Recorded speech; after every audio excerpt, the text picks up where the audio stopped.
My first solo trip to Tokyo, Japan was everything I hoped it would be. I got to see the Tokyo Tower, visit TeamLabs, and even take a private ramen tour. But if I were to do it all over again, there's definitely some things I would do a little differently. So for today's video, I'll be sharing some tips for traveling alone in Tokyo. Hi everyone, my name is Eden. I'm a solo traveler who makes videos of my trips around the world. When I'm not traveling, I'm spending time with my dog Melvin at our home in Joshua Tree, California. If you're interested in solo travel or what life is like living in Joshua Tree, subscribe to my channel and follow along.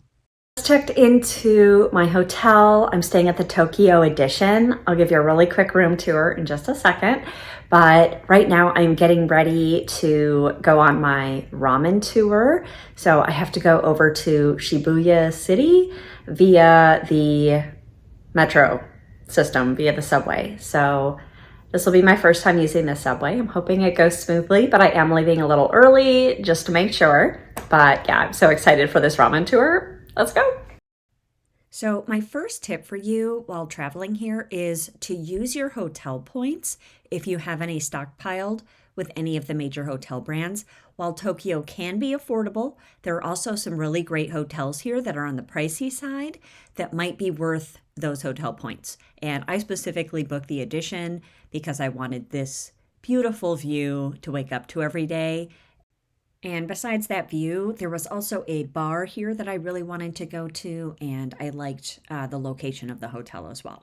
I have no idea if I'm in the right place, but I'm just kind of going with it. I was able to tap my card. I'm not sure if I'm going to be going the right direction or not, but we're going to find out. So my tip here is to just go ahead and try the subway. It's part of the culture there. It's honestly really not that hard. And just leave early the first or second time that you're headed out somewhere so that you have time to figure out the subway system. But once you figure it out, it's really not that complicated. And I think it's worth it to be able to get around the city just as easily as the locals do.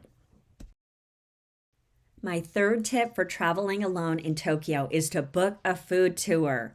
A ramen tour is a great option, but there's also sushi tours or local neighborhood tours, market tours, you name it, they've got it. And the food is so important to the culture in Japan.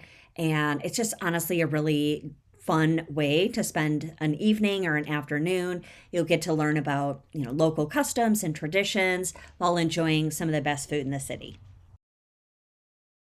Tip number 4. Spend some time walking around the local neighborhoods in Tokyo. The city is clean, it is safe, and there is a lot to see. So I would place yourself in a neighborhood where you know there are things that you want to see and just head out on foot and walk around and check things out. I also think walking around on foot lends itself to a bit more spontaneity, which is often where the best experiences and most fun adventures begin.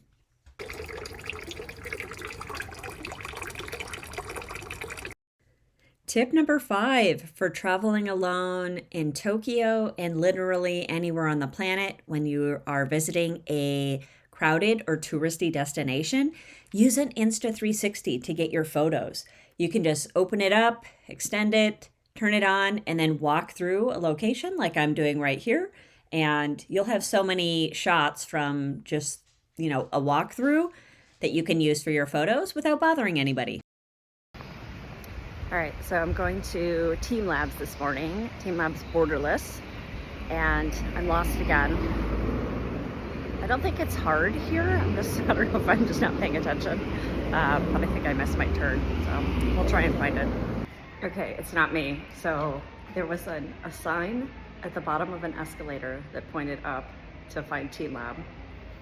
And then once I got to the top, there was a sign that says to go down the next escalator. So maybe it's not just me. I don't know. Maybe it's part of the fun is trying to find it. All right, tip number 6. Do not miss TeamLab's Borderless. If you are going to be in Tokyo and you're interested in art or just these kind of unique type of artsy experiences, this was worth every penny. And I would definitely book this at least 1 to 2 months in advance of your trip so that you can get the day that you want. And also, you want to get the first opening slot. I think they open at 9 a.m. For whichever day you're going to go, you want to get that 9 a.m. slot. The experience early in the morning is so different compared to once it gets crowded and really busy. So I just got out of TeamLab's Borderless. Absolutely amazing. I definitely recommend doing this. It's worth the money, and it's just a really cool experience. I would definitely get there right when they open at 9 a.m. So make sure you book your tickets in advance so you can get the 9 a.m. time, and you'll want to arrive around 8:15, 8:30 so that you can get in line and try and be one of the first people in. It does get really crowded, like right around 10:30. All right, this isn't really a tip, but I just wanted to share. There's this pizza place that is right around the corner from TeamLab's Borderless. It's like less than a block away. And they had some of the best pizza I have ever had. I got a half and half. I don't remember what it was called. I think half was margarita, and then the other half had seaweed and egg and something else on it. But yeah, this pizza was absolutely incredible. If you can get there right when they open, you can probably grab a seat at the bar and get in and out real quick. They also had some really good wine. It's about 8:30 a.m. I am just getting ready to head out the door. I am going to catch an Uber from the Edition Hotel here to TeamLab Planets. My ticket time is for 9:30 a.m. today. I wasn't able to get the 9 a.m. slot because I didn't book early enough. I did book it 3 weeks ago, but that wasn't soon enough. The 9 a.m. slot was already filled up. Okay, this is my last tip about TeamLabs.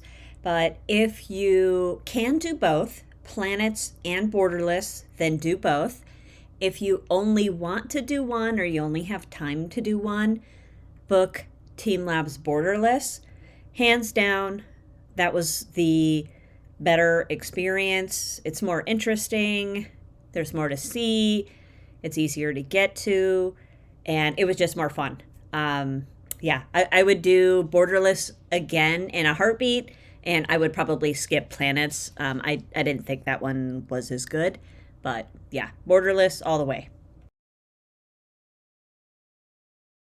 All right, so I just picked up some stuff from 7-Eleven here in Tokyo. We're gonna go try some treats, see what we got. Tip number 8 is to try some 7-Eleven treats. Everyone does this while they're in Tokyo. Why? Because it's fun and they have all different kinds of interesting and unique snacks. And it's a great way to have a meal that's affordable while doing something that's kind of fun. I have no idea what this is, but we're going to try it.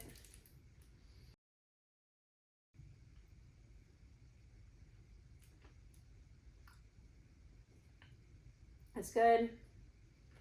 Not my favorite. I'm walking over to Prince Shibu Park to see 4 different things. First, there's supposed to be a Sailor Moon manhole cover, which I thought was cute, so I just wanted to see it. Second, there's supposed to be a waterfall. I think it's going to be small because it's not a lot of water. It's hot, late fall. Fall colors. Some of the leaves starting to turn right now, so I don't think I'm going to get very vibrant fall colors, but I thought if there's any, they might be there. And then there's a temple there that I want to look at. I'm not going to go inside this one. I just don't have time and it closes soon, but I just wanted to see it. And then last, there's supposed to be really good views of the Tokyo Tower. So I did find the Sailor Moon manhole cover, and this was just as cute as I thought it would be. I wouldn't go out of my way to find the Sailor Moon manhole cover unless you're really into Sailor Moon, but it was worth a quick stop since it was on my way. Tip number 9 for traveling alone in Tokyo is to book a cultural and/or day tour at least one day while you're visiting the city. There is so much information and so much to see in this city that I think even if you just do it for one day, but having a guided tour where you can get all the historical and cultural information about the places that you're visiting would be incredibly helpful. I honestly didn't realize how much there was to see and do here. I think if I were to do this again, I would have come a little bit earlier and spent a bit more time. I also think Tokyo is a good spot to book like a guided tour, just because there's so much to see in so many different neighborhoods, and there's just so much cultural information that would be good to have here that you're not going to get from doing like your own tour. And just FYI, behind the temple, if you walk up the stairs and head to the back of the building, you get a great view of the Tokyo Tower without the crowds. It's getting pretty dark, but I just made it to where the waterfall is supposed to be. There's no, not surprisingly, there's no water, but that's okay. It's beautiful over here. I'm like I'm gonna angle the camera up, like right at the base of the Tokyo Tower, so that's kind of cool. And this is what the undercarriage of the Tokyo Tower looks like, just in case you were wondering. I just got back to the hotel, got freshened up a little bit. It was really hot today, but it was worth it to walk around. I got to see some very cool things. But right now I am about to head downstairs and go to the Gold Bar, which is part of the Edition Hotel, and it's one of the 50 best bars in Asia, I believe. Either way, it's really highly rated bar, and it's supposed to have really, really, really good cocktails. So I'm gonna go downstairs, have a cocktail or two, and then come back up here, probably get ready for bed. I wanna have another early morning tomorrow, but let's go have some cocktails. My last tip for traveling alone in Tokyo is to not skip the bars, even as a solo traveler. What I like to do when I'm traveling alone in any of the major cities, if there are bars that I really want to go to, I will just go pretty much right when they open. So usually around 5 p.m. or 6 p.m. That way it's not too busy and it's not all loud and rowdy and I don't feel awkward.